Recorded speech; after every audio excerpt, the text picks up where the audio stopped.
أوكي. إن الحمد لله نحمده ونستعينه ونستغفره ونعوذ بالله من شرور أنفسنا ومن سيئات أعمالنا. من يهده الله فلا مضل له ومن يضلل فلا هادي له. وأشهد أن لا إله إلا الله وحده لا شريك له وأشهد أن محمدا عبده ورسوله. يا أيها الذين آمنوا اتقوا الله حق تقاته ولا تموتن إلا وأنتم مسلمون.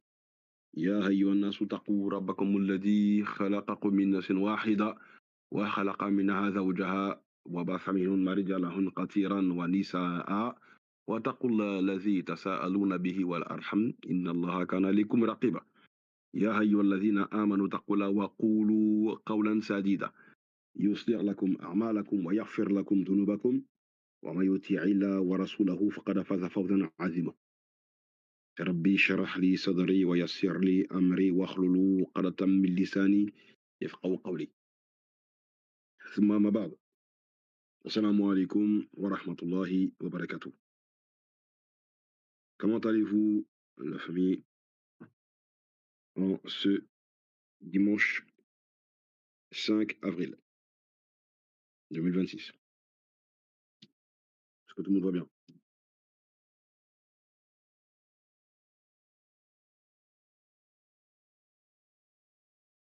Ça va, alhamdoulilah.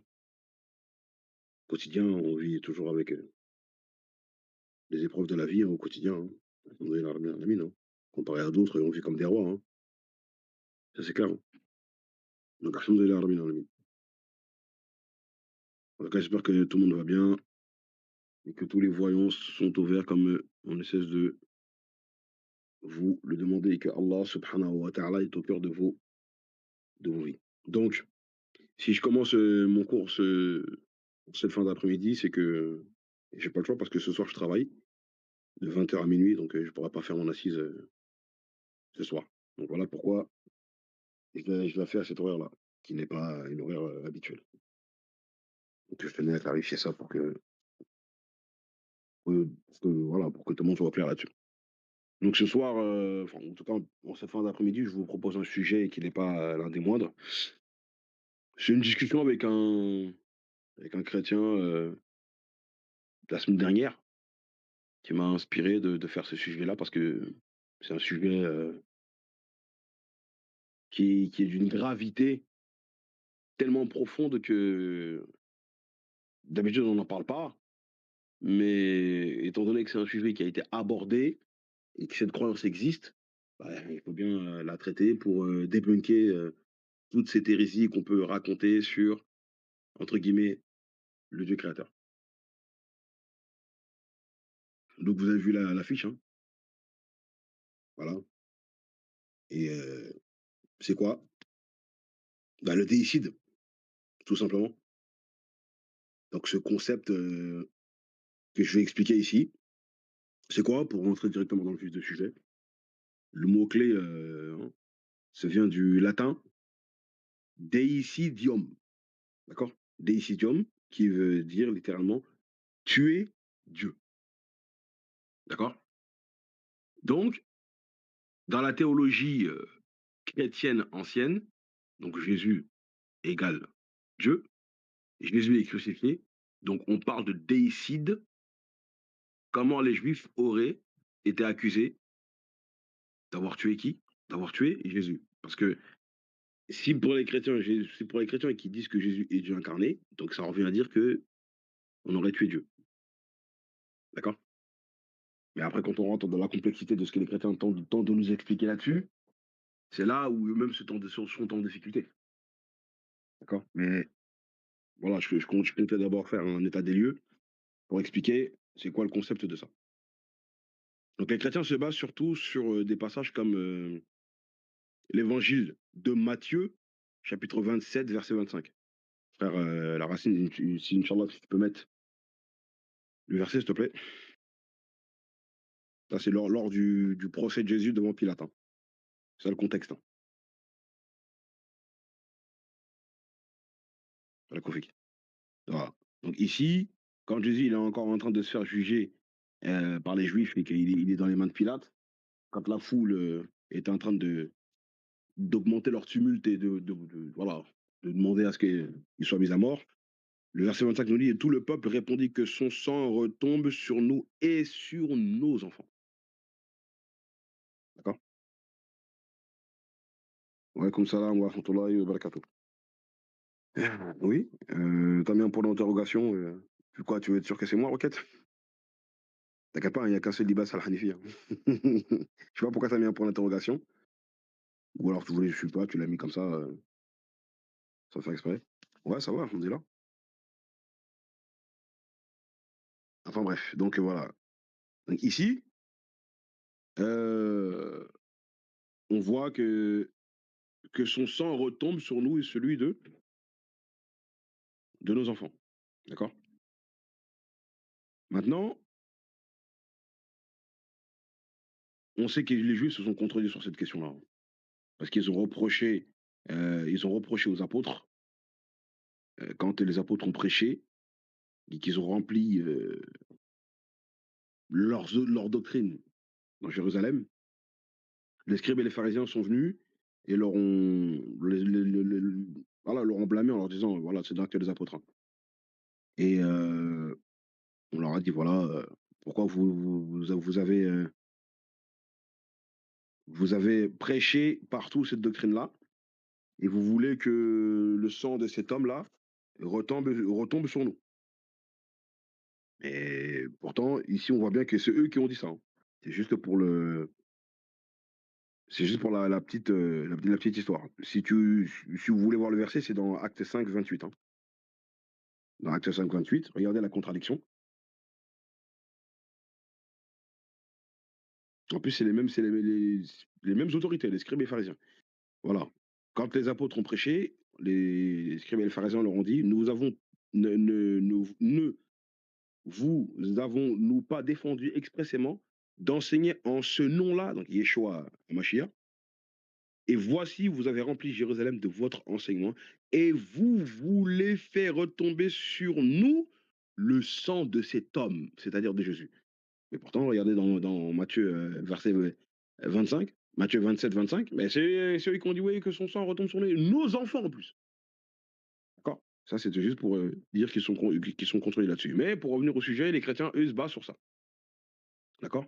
Donc ce verset a été utilisé pendant des siècles pour dire: «Les Juifs ont tué le Christ». Et c'est une contradiction parce que, comme je vous ai dit, quand on aborde le sujet de Jésus avec les chrétiens, il faut toujours commencer par le concept définitionnel avec eux. Et à partir du moment où vous utilisez le concept définitionnel, c'est-à-dire de rentrer dans la définition des termes qu'on utilise, le débat, sera déjà neutralisé. Parce que c'est quoi la définition du mot Christ, Hamashiach en hébreu, qu'on a traduit par Christos en grec et après on l'a francisé en Christ. Mais le mot Hamashiach, d'accord? Heu, donc signifie quoi en hébreu? Mais le Messie, le serviteur de Dieu, le oint, celui que Dieu choisit. Donc, quand ils disent: «Vous avez tué le Christ», vous avez tué le serviteur de Dieu. Mais c'est devenu après: «Vous avez tué Dieu».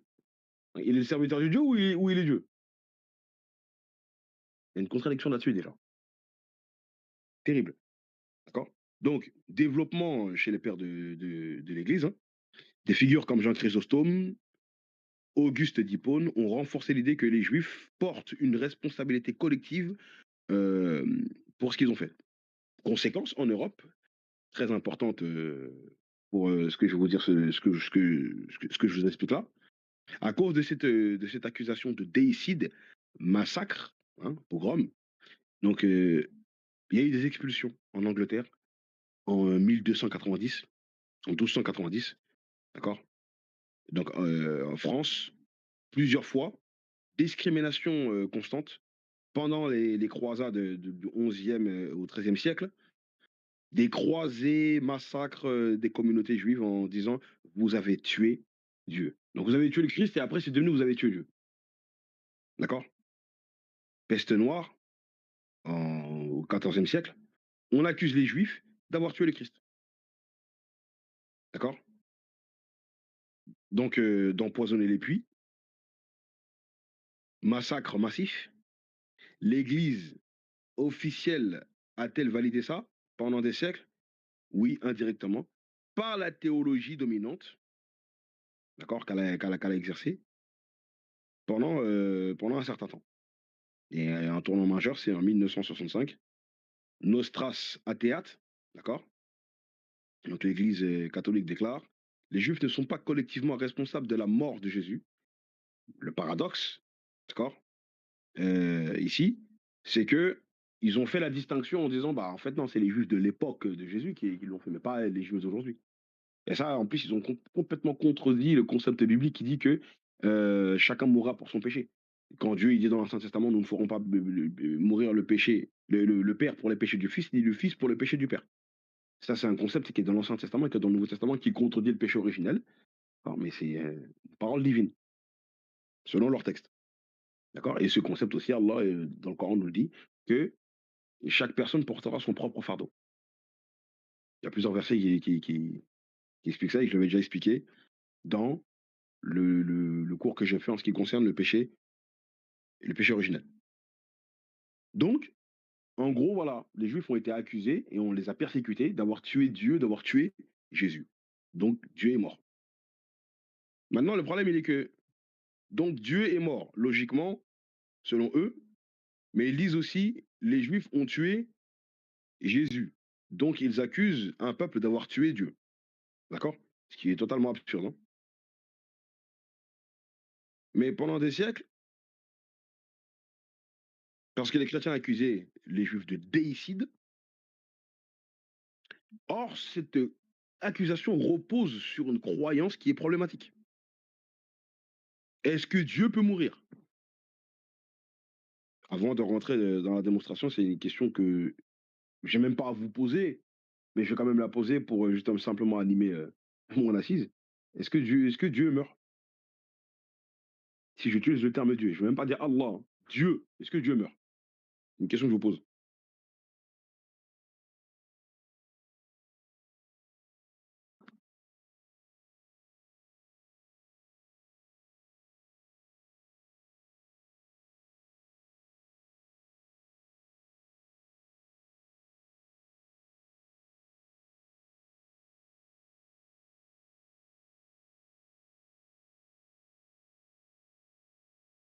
Les autres aussi, Inch'Allah, si ceux qui peuvent écrire, écrivez hein, dans le salon de chat court comme d'habitude.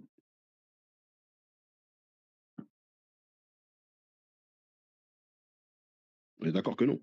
Ok. Voilà, Kofikon pour vos réponses. Donc, on sait que Dieu ne meurt pas.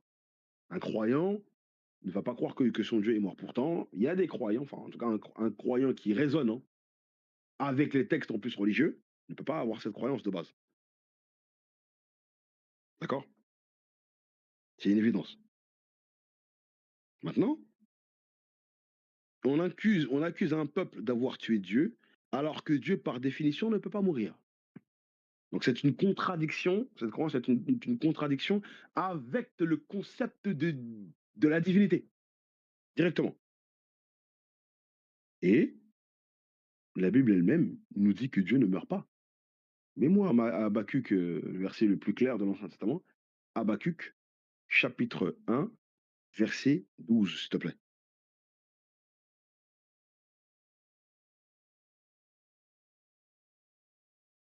La racine, t'es là?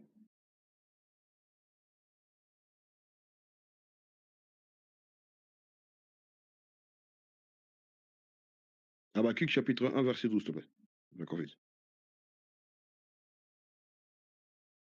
Voilà, voilà qu'on fait qu'il est dit quoi? N'es-tu pas de toute éternité, éternel mon Dieu, mon saint? Et regardez, hein, la traduction que nous met le bot, il a écrit nous ne mourrons pas. Juste, je m'arrête ici. Or, le texte original en hébreu ici ne dit pas nous. Le texte original nous dit tu ne meurs pas. Tu. Mais là, le pronom ici, il a changé. Et ça, c'est une falsification des Juifs. Les notes explicatives bibliques le disent. C'est quelque chose de notoire. C'est quelque chose de connu. C'est les Juifs qui ont changé. Ici, nous ne mourrons pas. Ils ont mis nous ne mourrons pas à la place de tu. Pourquoi? Parce que pour eux, c'était trop agressif, pas beau, insupportable d'écrire tu ne meurs pas. Donc ils ont mis nous ne mourrons pas. Mais le texte ici original le dit. Tu ne meurs pas. D'accord? Voilà. Donc malheureusement, le bot, il nous a mis le texte ici qui est falsifié. Tu et nous, c'est pas la même chose, hein. D'accord? Ça, c'est un. Dieu est immortel, mais moi, Malachi, donc Malachi, chapitre 3, verset 6. Et Dieu ne change pas, hein. D'accord? Et tu mets après 1 Timothée, chapitre 6, verset 16. Si Dieu ne change pas, aussi bien dans sa nature que dans ses commandements, bien sûr, il y a des commandements secondaires qui changent parce qu'on sait très bien que l'islam a connu plusieurs dispensations prophétiques dans l'espace et dans le temps. D'accord? Timothée, donc 1 Timothée, chapitre 6, verset 16, s'il te plaît. Merci, Balakofik. Donc il est dit dans Malachie, car je suis l'Éternel. Donc Dieu est éternel. Et je ne change pas. Donc il sera toujours éternel. C'est pas il est éternel et un jour il va donner, il va sortir de l'éternité. Non, d'accord. Et vous, enfants de Jacob, vous n'avez pas été consumés. D'accord. Ensuite, Paul, il nous dit dans 1 Timothée, qui seul possède l'immortalité, qui habite une lumière inaccessible, que l'homme n'a vu ni ne peut voir, à qui appartient l'honneur et la puissance éternelle. Amen. Ici, là, Paul, il ne parle pas de Jésus, hein. Jésus n'a pas ces caractéristiques-là. D'accord. Maintenant, il est dit qui seul possède l'immortalité. Je vous pose une question. Donnez-moi la définition. Comment vous comprenez le mot l'immortalité? Immortalité, ça veut dire quoi?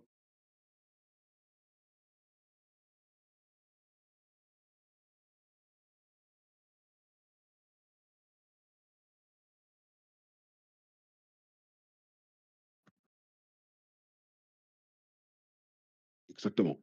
Qui ne meurt jamais. C'est pas qu'il ne meurt pas. Vous avez bien fait d'écrire qu'il ne meurt jamais. Exactement. Est-ce que quelqu'un peut aller sur Google rapidement? Vous écrivez définition immortalité. Vous me faites la capture d'écran, vous la mettez ici sur le chat. Dans la conf éco. Ben, j'aime bien faire ça, j'aime bien vous faire interagir. Je pourrais le faire, hein, mais comme ça vous aussi, ça vous fait un petit peu travailler rapidement. La définition du mot immortalité. Avec le dictionnaire Larousse, un dictionnaire simple, français.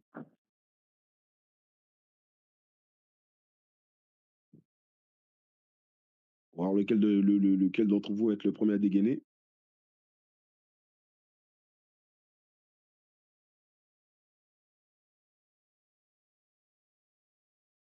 Ben, qu'on fait que maille. Voilà. Qu'est-ce qui est dit? Je lis ce que le frère et l'ami. Immortalité. Après, là, tu m'as mis la. En fait, là, ouais, as écrit immortalité sur Google, mais je voulais que tu mettes immortalité définition pour qu'il te mette directement un dictionnaire. Bon, je lis quand même ce que tu as mis.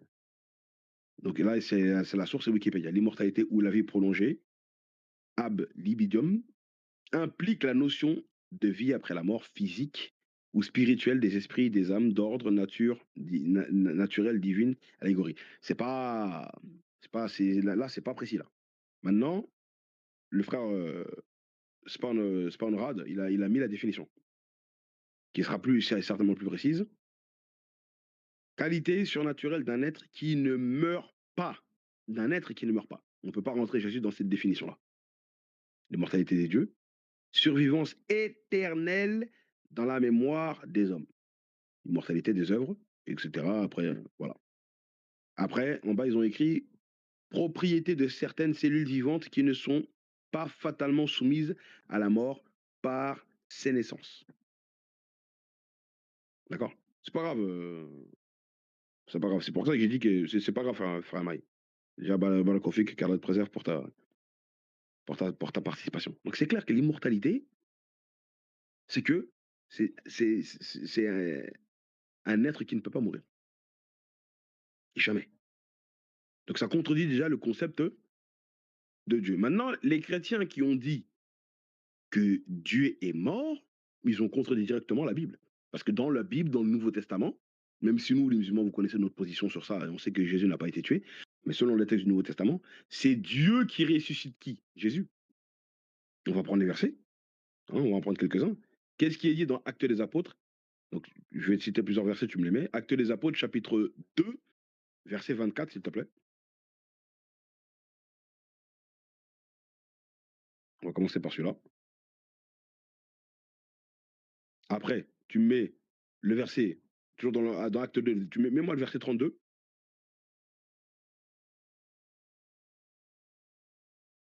Voilà. Ensuite, rajoute-moi Acte 3, 15.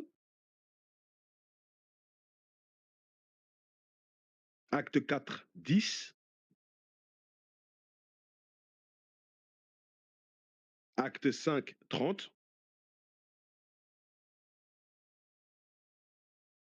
Acte 10, 40.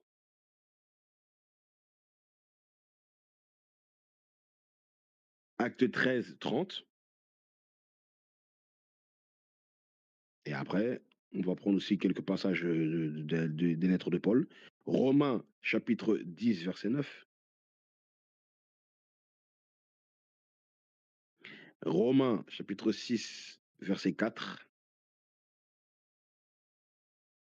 Galates 1, 1, le premier verset de l'épître aux Galates. Éphésiens, chapitre 1, verset 20.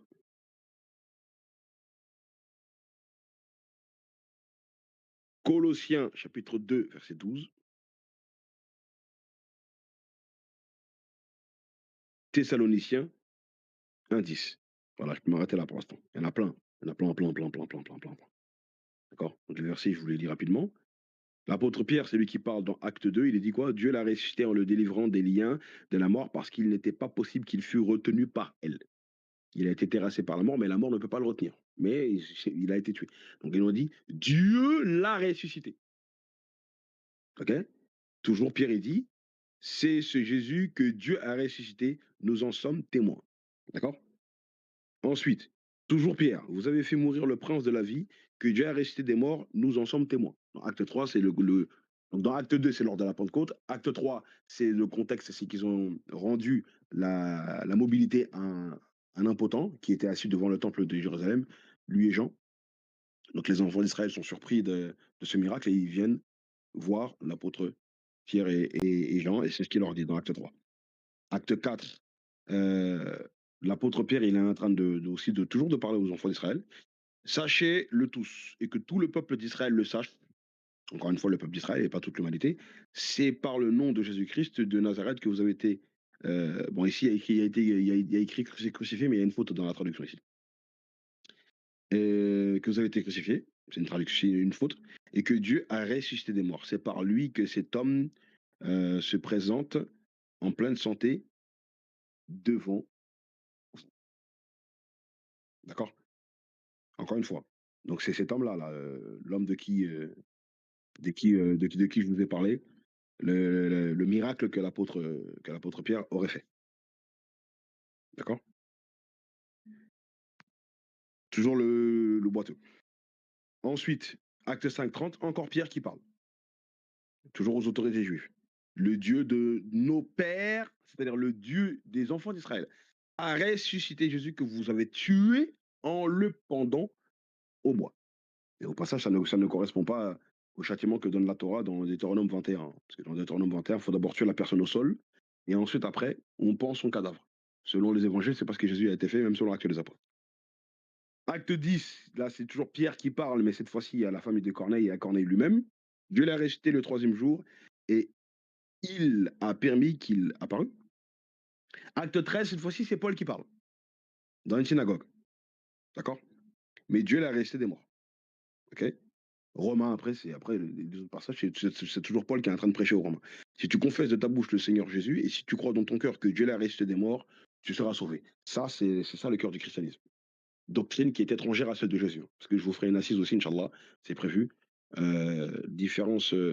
En fait, Jésus vs le polythéisme, en fait. Le polythéisme. C'est pour montrer toutes les innovations que Paul a fait et que les chrétiens ont acceptées. Alors il est venu enseigner une doctrine totalement différente de celle de Jésus. Romains 6,4, nous avons donc été ensevelis avec lui par le baptême à sa mort, afin que comme Christ est ressuscité des morts par la gloire du Père, de même nous aussi, nous marchions en en nouveauté de vie.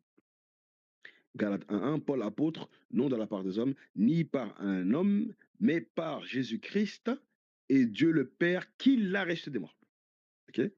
Éphésiens 1:20, il a déployé en Christ en le ressuscitant des morts et en le faisant asseoir à sa droite dans les lieux célestes.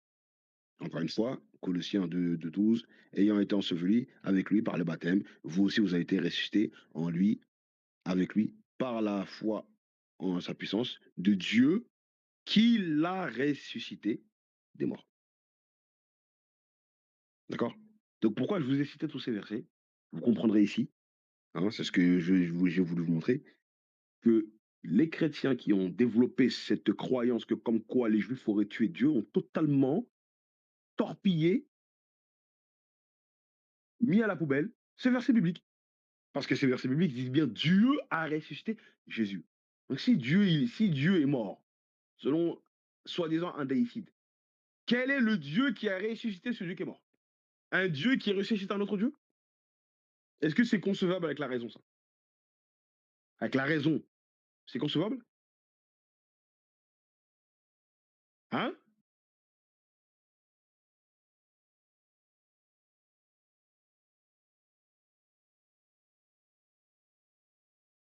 Est-ce que c'est concevable, les frères et sœurs?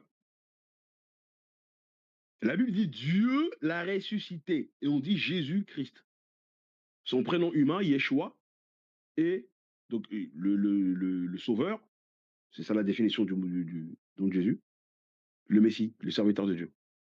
Donc Dieu a ressuscité le sauveur, serviteur de Dieu. C'est ça que ça signifie, hein, Jésus-Christ. Même les deux noms qu'il a sur lui, là, Jésus, démontrent qu'il n'est pas Dieu. Donc ça n'a déjà donc c'est une totale contradiction avec la Bible, de dire que Dieu est mort. Bah oui. Et s'il y a un Dieu qui a ressuscité un autre Dieu, c'est qu'il y en a un qui est plus puissant que l'autre. C'est une totale absurdité.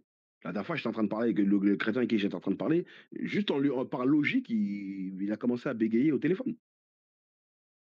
Et je lui dis, ça, c'est une croyance qui est totalement étrangère à la Bible. Et toi qui es catholique, tu me dis, tu crois en ça? Vous savez pas quoi me dire. Ouais, mais pour nous, le Jésus, il est Dieu. Oui, pour vous. Comme il est Dieu, donc on a tué Dieu. Ouais, dans cette logique-là, oui. Mais est-ce que tu peux le prouver bibliquement? Avec un seul verset, un. Non, moi je peux pas. Ben voilà. Donc tu es obligé de reconnaître que le catholicisme et la tradition catholique, c'est totalement éloigné de la Bible. C'est tout. C'est pas le Dieu de la Bible. Le Dieu de la Bible ne meurt pas. D'accord? Donc il y a un grand problème ici. Donc la Bible elle fait bien la distinction entre Dieu et Jésus. Donc celui qui meurt, celui qui ressuscite, Jésus égale Dieu. Ça n'a pas de sens. Le concept de Dieu, de tuer Dieu, c'est un concept païen. Et dans les religions païennes, on trouve souvent des dieux qui meurent ou qui ont été divinisés après leur mort. Comme je vais vous le montrer ici. Par exemple, Osiris, c'est un dieu qui a été divinisé après sa mort, hein. D'accord? Par exemple, je vous montre ici,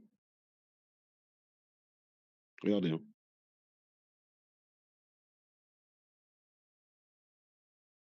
Pour celui qui est intéressé, s'il s'achète ce livre-là,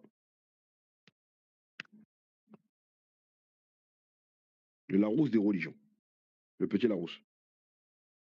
C'est très utile.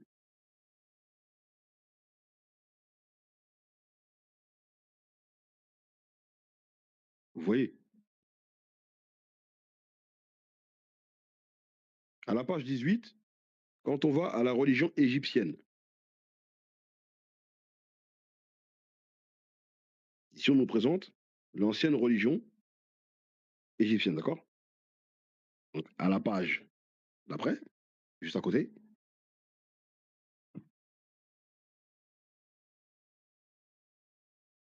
regardez qu'est-ce qui est dit sur Osiris, dieu des enfers. On le dit quoi? Donc ça, c'est à la page 19, hein. juste à côté de la statue là. Et on nous dit quoi? Osiris, dieu des enfers. Osiris, c'était un dieu de la fertilité qui incarnait la végétation. Mais il devint dieu des enfers après avoir été assassiné par son frère. Donc c'est un dieu qu'un frère. Hein. Il donna aux, il donna aux Égyptiens espoir d'être gouvernés avec justesse après leur mort. Vous avez compris?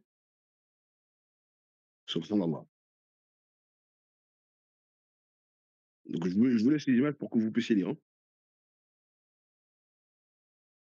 Ensuite, même Iris et Horus, en bas là, la deuxième statue, en bas de la page, il est dit Iris et Horus. Iris, l'épouse et la sœur d'Osiris, conçut Horus après l'assassinat de son frère, par son frère. Elle éleva Horus en le cachant pour le protéger du danger. Celui-ci devint un dieu, il est devenu un dieu de l'Égypte et l'ancêtre des pharaons qui prirent le nom d'Horus vivant. D'accord? Vous voyez que ce concept-là, là, d'un dieu qui devient Dieu après sa mort, ou un Dieu qui est déjà Dieu et forcément il, est, il meurt après, c'est des concepts païens. C'est totalement étranger à la Bible. Alors, à combien à plus forte raison au Tanakh, c'est-à-dire à l'Ancien Testament, et je ne vais même pas oser imaginer qu'on pourrait trouver une telle croyance dans le Coran al-Karim. Hein. Vous vous rendez compte de cet égarement? D'accord? Aussi, il y a plusieurs dieux comme ça. Le dieu Tammuz, qui est mort et qui est ressuscité. Dionysos, un dieu aussi qui est mis à mort. D'accord? Le dieu Barde aussi. Le dieu Barde, tué par une flèche. Schéma païen classique. Hein. Dieu qui meurt et qui revient. C'est ce que ça montre. Le concept de déicide existe dans le paganisme, pas dans le monothéisme pur, jamais. D'accord? Voilà. Donc, dans la Bible, Dieu est l'éternel, tu ne peux pas le tuer. Impossible. Déjà, en plus, si vous posez la question à un chrétien, quand les anges ils viennent sur terre sous forme humaine, là, il y en a plusieurs, c'est arrivé plusieurs fois dans la Bible, quand un ange il vient sur terre sous forme humaine. Est-ce que les êtres humains ont une seule fois réussi à tuer un seul ange quand un ange est venu sur terre sous forme humaine? Dans la Bible. Hein? C'est la question que je vous pose. Est-ce qu'on a déjà réussi à tuer un seul ange sous forme humaine dans la Bible? Ça n'existe nulle part. Jamais de la vie. Tu peux pas tuer un ange est immortel. Mais les chrétiens ont dépassé ça en disant que le Dieu des anges, il est venu lui sur terre sous forme humaine et qui s'est fait tuer par ses propres créatures. Arrêté, ligoté, crucifié et à la croix, il dit mon Dieu, pourquoi m'as-tu abandonné? Vous vous rendez compte un peu de cette croyance-là? Vous vous rendez compte? Comment l'être humain se permet de raconter de n'importe quoi sur le Dieu créateur? C'est une dinguerie, comme on dit. Et on leur dit souvent si Jésus est Dieu. Alors qui gouvernait l'univers pendant qu'il était mort? D'accord? Dieu dépend des hommes? Jamais de la vie. C'est une contradiction manifeste avec l'omnipotence du Dieu créateur. D'accord? Donc, dans la Bible, Dieu ressuscite Jésus, selon la croyance chrétienne. Donc, celui qui est ressuscité est plus grand que celui qui est ressuscité. C'est logique. C'est logique, ça va de soi, c'est de bon sens. D'accord? Donc, le déicide est une idée païenne. Le Dieu de la Bible est immortel. Donc, vous n'avez pas tué. Donc, les Juifs, hein, bien sûr, n'ont pas tué Dieu. Et de toute façon, ils ont tué personne par rapport à. En tout cas, c'est pas Jésus qu'ils ont tué. Nous, c'est ce que le Coran nous dit. Ils n'ont pas tué Jésus. Mais au mieux, un homme a été tué. Mais jamais de la vie un Dieu. D'accord? C'est une catastrophe. Et donc, dans ce livre-là que je vous ai montré, il y a plein de religions païennes, des individus ont été divinisés après, après leur mort ou même pendant leur vivant. D'accord?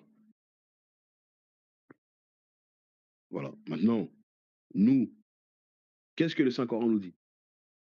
On termine toujours par ce qui est, le plus magnifique. Allah dans le Saint-Coran, mets-moi sourate 25 verset, 58 s'il te plaît.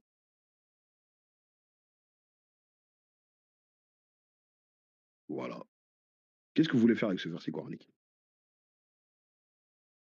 وَتَوَكَّلْ عَلَى الْحَيِّ الَّذِي لَا يَمُوتُ وَسَبِّحْ بِحَمْدِهِ. D'accord? C'est fini. Vous allez nous dire quoi là? Et place ta confiance, d'accord? Et place ta confiance en le vivant, qui ne meurt quoi? Jamais. Et par sa louange, glorifie-le. Et il suffit comme parfait informé des péchés de ses serviteurs. Et pourquoi même Allah derrière a dit ça? Parce que les chrétiens, ils nous disent que Jésus serait venu mourir pour nos péchés à nous. Donc il faut faire un péché sur Dieu pour que Dieu nous pardonne nos péchés à nous. Regardez-moi cette imbécilité-là. Et ils disent, il s'est incarné sur terre pour être proche de nous, parce que on est des pécheurs, il s'est rapproché de nous, etc. Mais ici, Allah te dit que le Coran te dit qu'Allah il connaît parfaitement. Parfaitement, hein. Le Coran, c'est d'une précision chirurgicale. Allah, il connaît parfaitement les péchés de ses créatures. Il n'a pas besoin de venir sur terre pour être proche de nous, pour mieux nous connaître, être plus proche de nous. Qu'est-ce que vous nous racontez? Rien qu'avec ce verset coranique, ça éteint tout. Ça détruit tout, toute cette mascarade païenne. D'accord? Tout simplement. Mets-moi sourate 3, verset 2, s'il te plaît.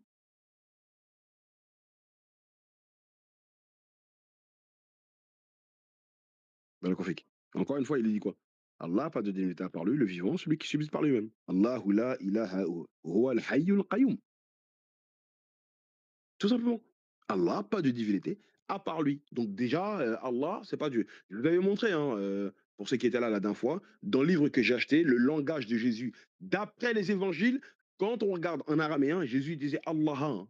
Quand il dit Dieu, les passages qu'on lit dans le Nouveau Testament, là, à chaque fois qu'on voit qu'il y a écrit Dieu, Dieu, Dieu, Dieu, Dieu, Dieu, Dieu, et non le Père, hein. Je parle pas des versets où il y a écrit le Père, je parle des versets où il y a écrit Dieu. D'accord? Eh ben, quand on regarde dans les livres, ils ont démontré la preuve, des chrétiens, que Jésus il disait Allah. Et bien le Coran nous dit Allah, pas de divinité à part lui, le vivant, celui qui subsiste par lui-même. C'est tout, c'est clair. Mets-moi sourate 28, verset 88, s'il te plaît. Voilà. Et qu'est-ce qu'il dit? Et n'invoque nulle autre divinité avec Allah. Donc c'est Dieu que tu invoques Allah seul. Point de divinité à part lui. Tout doit périr sauf son visage, le visage d'Allah. À lui appartient le jugement et vers lui vous serez ramenés. Tout doit périr, donc toute chose va périr. Sauf qui? Le visage d'Allah. Sauf quoi? Le visage d'Allah. Donc même le Coran nous montre que si on nous enseigne quelque part un Dieu qui est mort, ne serait-ce qu'une seconde, celui-là n'est pas Allah subhanahu wa ta'ala. Jamais. Et s'il a goûté à la mort, il ne mérite pas l'adoration. On n'adore pas un Dieu qui meurt. Il est mort, ça veut dire quoi? Ça veut dire qu'il a subi la puissance de Malek al-Maut. Malek al-Maut est venu, et moi le Malek al-Maut. Est-ce que le Malek al-Maut, il peut faire ça à Allah? On sait très bien qu'Allah, il dira à la fin des temps, tu prends Malek al-Maut. Allah il va dire à Malek al-Maut, tu prends l'âme de toutes les créatures qui vivent. Eh oui. Et Malek al-Maut, une fois qu'il aura fait ça, Allah va lui dire, maintenant tu t'enlèves ton âme à toi-même. C'est Allah qui va ordonner à Malek al-Maut, toi-même tu t'enlèves ta propre âme. Est-ce que Malek al-Maut, on peut même pas dire qu'il peut prendre l'âme d'Allah, Allah n'a pas d'âme. C'est Allah qui est le créateur des âmes, hein. L'âme qu'Allah il a donnée à l'être humain, c'est une création, hein. C'est une création. Allah, il a créé l'âme d'Adam et il l'a insufflé. Allah, il a créé l'âme de Jésus, il l'a insufflé à Marie. Donc c'est assez inconcevable avec la raison. Donc quand les chrétiens sont en train de nous dire que les juifs ont tué Dieu, vous êtes en train de dire que l'ange de la mort, il a terrassé Dieu. Il a pris l'âme de Dieu. Vous vous moquez de qui là? Et quand on leur parle de ça, eux-mêmes, ils se rendent compte que ça n'a pas de sens. Donc si maintenant, comme je l'ai dit, vous êtes en train de nous enseigner, un être humain vient vous dire que Dieu est mort, vous êtes en train de nous dire que les anges sont plus puissants que Dieu. D'ailleurs, il y a même un chaos même auquel j'ai pensé tout à l'heure. Dans l'hindouisme, là, les dieux hindous, là, on nous enseigne pas que il y a plusieurs dieux là-bas là, qui s'incarnent. Les dieux hindous sont des dieux incarnés, hein, selon cette croyance. Hein. Mais aucun dieu hindou, d'accord, en fait, n'a subi ce que Jésus leur a subi. Il s'incarne, mais il s'incarne pas pour mourir. Hein. Maintenant, on nous dit qu'il y a certains dieux qui auraient tué leurs enfants. Dans l'hindouisme, c'est comme ça. Mais est-ce que les dieux hindous viennent s'incarner sur Terre pour mourir? Demandez ça aux hindous si un jour vous parlez avec un hindou. Mais vous êtes en train de nous... Mais les chrétiens, vous êtes en train de nous dire que donc votre Dieu qui s'est incarné là, il est encore plus faible que les divinités païennes hindouistes. La hawla wa la quwwata illa billah. Takbir.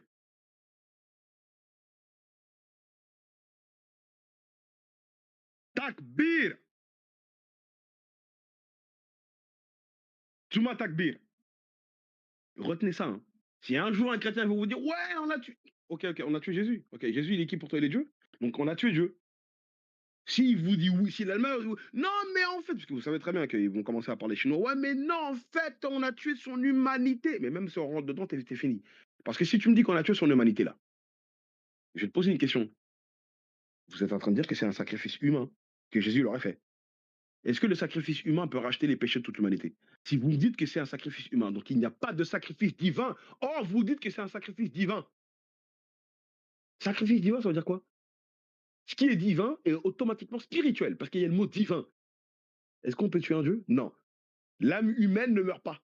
Quand un être humain il meurt, il remet son âme, elle sort, le concept de la mort, c'est la séparation du corps et de l'âme. Donc c'est ton corps qui reste sur la terre et ton esprit sort. Est-ce que l'esprit meurt? Non. Donc l'âme humaine ne meurt pas. La Bible nous dit que Jésus sur la croix, il aurait dit, mon Dieu, je remets mon esprit entre tes mains. Mon esprit entre tes mains. Est-ce que cet esprit meurt? Non. Donc ce qui est divin, d'accord, c'est quelque chose de spirituel.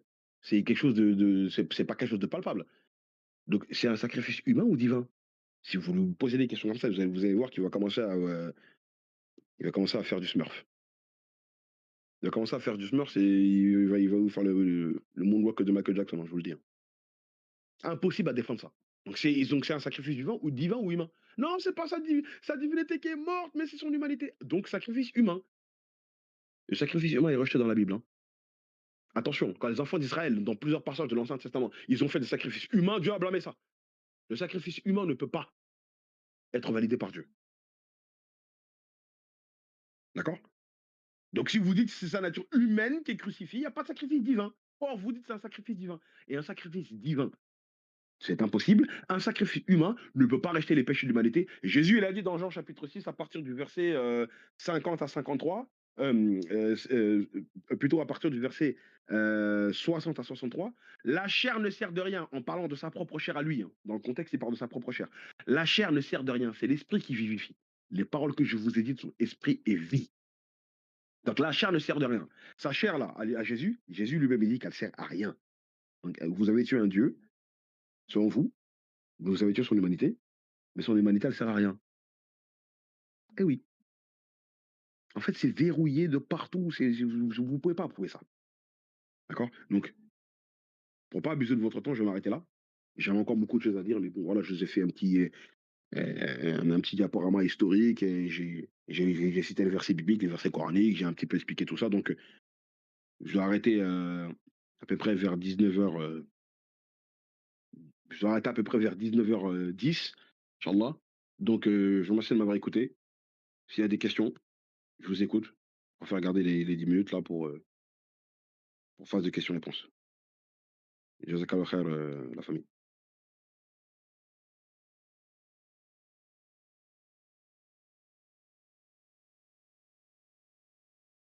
Wa fik barakallah.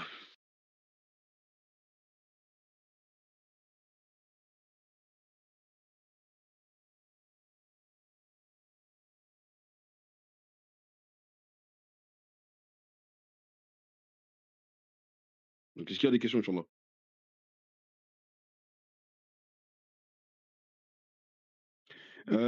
Pour répondre à ta question, quand tu me dis la langue originelle de la Bible, il faut que ta question soit plus précise. Parce que tu me dis la langue de la Bible. Déjà, l'Ancien Testament, donc le Tanakh, c'est comme ça que ça s'appelle en réalité, c'est comme ça que les Juifs l'appellent, il est écrit en hébreu. Tout l'Ancien Testament, les textes sont hébreux. Le Nouveau Testament, maintenant les textes du Nouveau Testament, les textes originaux des évangiles et des épîtres de Paul, jusqu'à l'Apocalypse, etc., c'est écrit en grec.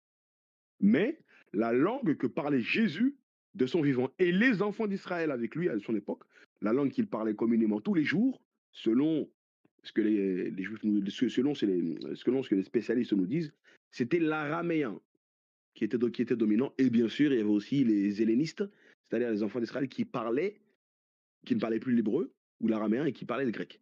Mais par contre, quand ils utilisaient l'Ancien Testament lors des Shabbats dans leur synagogue, ils étaient en train de lire l'Ancien Testament, parce qu'à l'époque, le Nouveau Testament n'existait pas, ils étaient en train de lire les textes hébraïques.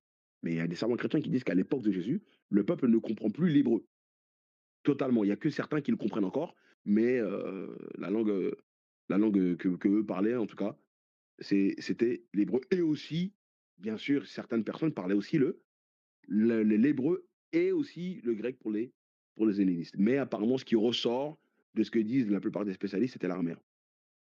Allah alam. Allah alam. Est-ce qu'il y a d'autres questions, Inch'Allah? J'espère avoir répondu à ta question.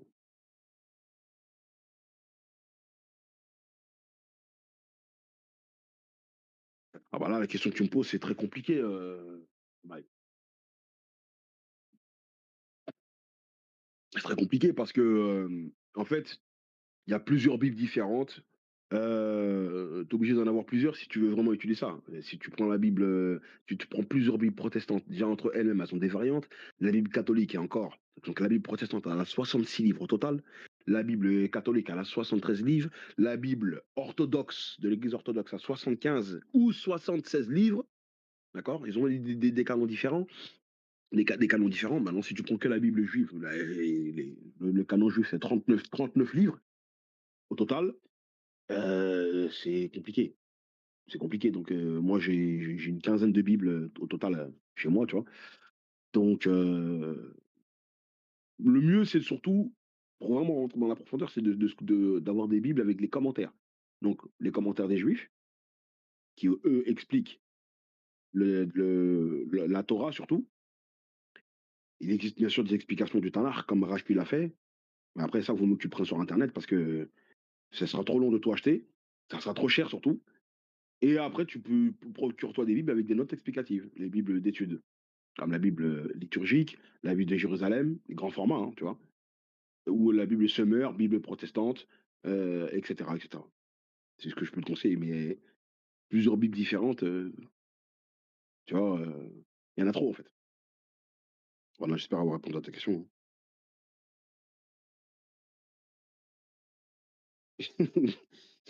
Pourquoi t'as dit, allez, c'est bon, Maï?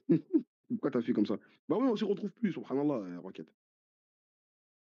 On s'y retrouve plus. Alors que nous, avec le Coran, on est tranquille. On a le texte arabe, on a plusieurs traductions différentes en français. Bien sûr qu'il existe certaines mauvaises traductions, mais le texte arabe ne bouffe pas. On est tranquille, nous.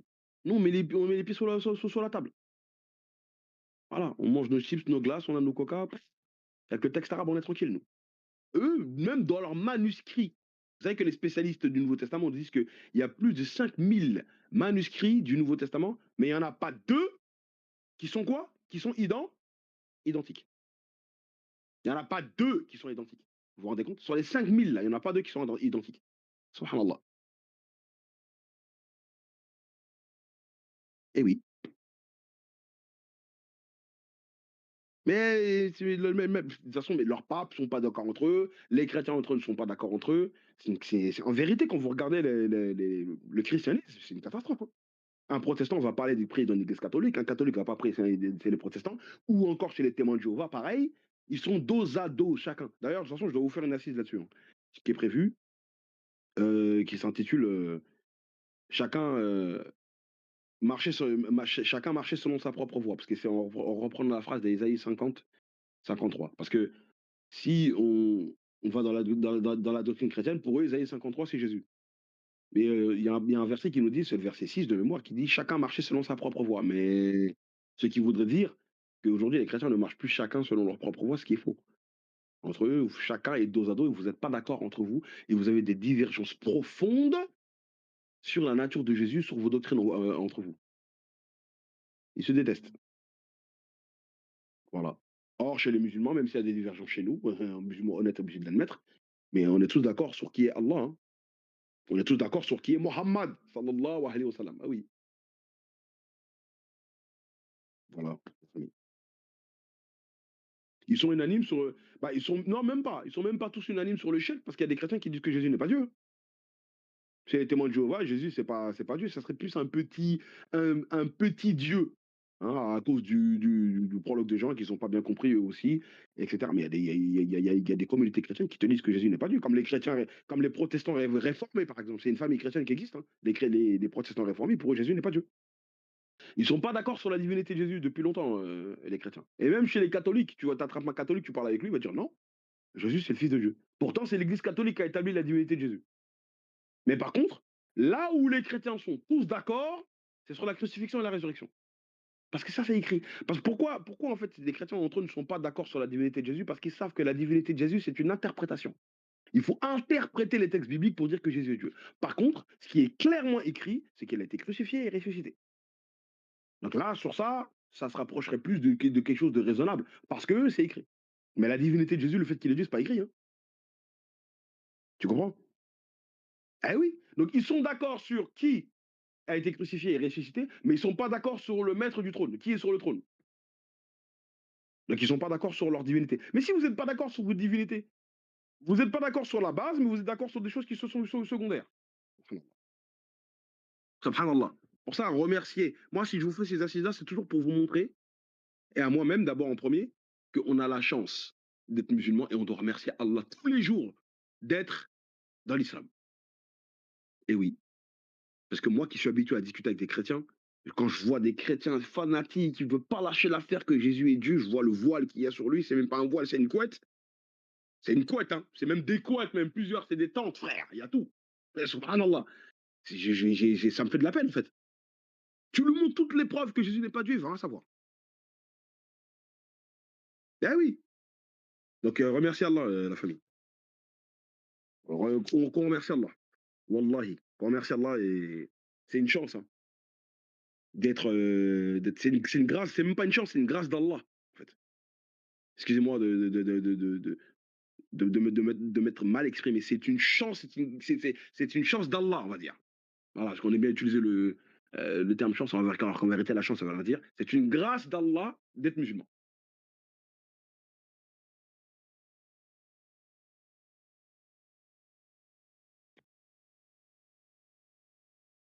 C'est clair que c'est un privilège, subhanallah. Est-ce qu'il y a d'autres questions, Inch'Allah? On va bientôt atterrir, il est 19 h là. Moi, je dois me préparer pour aller au travail. Je dois être à l'aéroport, Inch'Allah, à 20 h. En tout cas, j'espère que cette assise vous aura été profitable et bénéfique, hein. Au fik, barakallah. Barakallah, frère. Est-ce qu'il y a des questions? Amin, amin. Et qu'Allah vous récompense aussi de nous assister, hein, on est ensemble, hein. S'il n'y a pas de questions, on atterrit, la famille. En tout cas, voilà. C'était simplement pour. euh, je vous ai dit, hein, c'est une discussion avec un chrétien qui m'a inspiré de discuter là-dessus. Donc, on voit la différence entre le tawhid, le monothéisme pur, et les croyances altérées. Voilà. En islam, Allah subhanahu wa ta'ala ne meurt pas. Wa tawakkal ala al-hayy alladhi la yamutu. Wa sabbih bihamdi. C'est clair. Ce verset coranique, il est clair. D'accord? Dieu ne meurt jamais. Donc, conclusion pour terminer. Les Écritures sont claires, bibliques et coraniques, hein. Dieu est éternel, immortel, il ne meurt pas. La Bible elle-même affirme que Dieu est immortel et que c'est Dieu qui a ressuscité Jésus, même si nous, on ne croit pas en ça. Mais j'ai cité ces points-là pour montrer comment les chrétiens eux-mêmes ont contredit leurs propres croyances et leurs propres textes. D'accord. Le Coran affirme qu'Allah est le vivant, il ne meurt pas. Et l'histoire nous montre que les religions païennes ont toujours adoré des divinités qui meurent et qui renaissent. Alors la question simple, adore-t-on le Dieu éternel, comme on l'a bien vu la définition, d'accord? Ou une figure qui correspond au mythe ancien, d'accord? Le vrai, le vrai créateur donne la vie et il ne la perd jamais. Il ne va pas donner quelque chose que lui-même va perdre. Ça n'a pas de sens. D'accord. Et pour terminer, rappelez-vous, quand le prophète alayhi salam est décédé, d'accord. Omar ibn al-Khattab, il n'a pas accepté. Il avait dit s'il y a quelqu'un qui vient me dire que Mohammed est mort, je dégaine mon épée, je lui coupe la tête. Abu Bakr Siddiq, radiallahu anhu, qu'est-ce qu'il a dit quand il a vu la situation? Il a dit sachez que celui qui adorait Mohammed, il faut qu'il sache que Mohammed est mort. Mais celui qui adore Allah, qu'il sache que Allah est vivant et que Allah ne meurt pas. Et Abu Bakr, qu'est-ce qu'il a fait? Il a récité Surah 3, verset 144. Si tu peux mettre ce verset-là pour terminer. Et ça a réveillé Omar ibn al-Khattab. Qu'est-ce qu'il dit? Mohammed n'est qu'un messager des messagers. D'accord? Ils sont passés avant lui. Donc Mohammed n'est qu'un messager. Des messagers sont passés avant lui. S'il mourait donc, s'il était tué, retourneriez-vous sur vos talons? Vous allez retourner en arrière dans le polythéisme? Quiconque retourne sur ses talons ne nuira en rien à Allah et Allah récompensera bientôt les reconnaissants. D'accord? Donc c'est ça qui a un peu réveillé, qui a mis un coup de taser à Omar ibn al-Khattab. Et quand il a entendu le verset, il s'est même exclamé, on dirait que le verset, c'est la première fois que je l'entends en fait. D'accord. Voilà. Donc en l'islam, même le prophète Mohammed est mort. La communauté, ça a été très dur pour eux, mais on l'a accepté. Ils l'ont accepté. Et les compagnons ont rappelé une règle. On n'adore pas un homme, on n'adore que celui qui ne meurt jamais. Donc le vrai Dieu ne meurt pas. Et tout ce qui meurt n'est pas Dieu, et encore moins Allah subhanahu wa ta'ala. J'ai dit, je vous remercie, à bon entendeur. Salut. Donc la famille, je vous remercie de m'avoir écouté. Qu'Allah vous récompense, vous et vos familles, qu'Allah vous bénisse, et qu'Allah fasse que, Inch'Allah ta'ala, on se retrouve au Firdaus Jannah, après le jugement de Yom al-Qiyamah. Mais respect à vous, chapeau bas, comme je vous ai toujours dit, je vous donne rendez-vous dimanche prochain, Inch'Allah. Pour ceux qui sont intéressés toujours pour les cours privés que je donne le jeudi, vous êtes les bienvenus. D'accord. Cours privés payants, bien sûr, hein. Ceux qui sont intéressés, vous pouvez m'envoyer un message en privé. Voilà la famille. Donc, je vous laisse. Allah me pardonne si j'ai commis des erreurs par ignorance, inadvertance, etc. Voilà, je ne suis qu'un simple étudiant. Qu'Allah vous protège, la famille. Je vous remercie. Et un grand merci encore aux frères, la Racine, et au frère Ismaël qui enregistre le cours, pour que je puisse le rediffuser sur la chaîne de stockage, comme vous le voyez toujours dans le salon, nos vidéos. سبحان ربك رب العزة عما يصفون وسلام على المرسلين والحمد لله رب العالمين والأصر إن الإنسان لفي خسر إلا الذين آمنوا وعملوا الصالحات وتوصوا بالحق وتوصوا بالصبر. السلام عليكم ورحمة الله وبركاته. نعم.